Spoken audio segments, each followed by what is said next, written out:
In today's video, I'll be showing you how to charge your AirPods Max.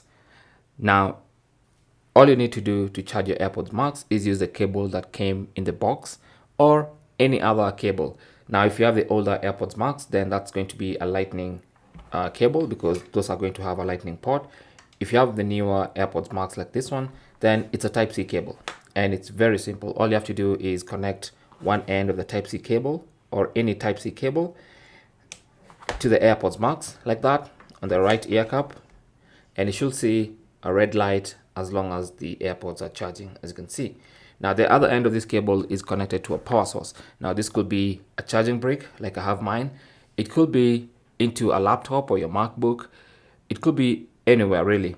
Actually, you can even use your iPhone to charge your AirPods Max. So if you have an iPhone like this one, this is an iPhone 16 Pro Max, so with a Type-C cable, and I have a Type-C to Type-C.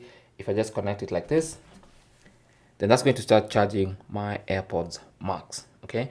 And you can actually tell the charging if you have a widget on your phone.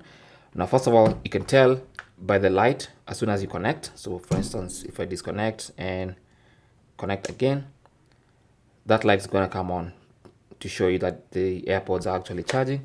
And also, if you have a widget, you can see there's a little lightning icon at the top there telling you that the AirPods Max are charging. So those are the different ways of charging your AirPods Max. You can even use an Android phone to charge your AirPods Max. You can use a power bank. You can use almost any type of power source to charge these headphones because they have a very small battery and it's very easy to charge them. Thanks for watching. If you have any comments or questions, feel free to leave them down in the comment section. If you found this useful, don't forget to leave a thumbs up and even subscribe for more tips. And I will talk to you in the next one. Good luck.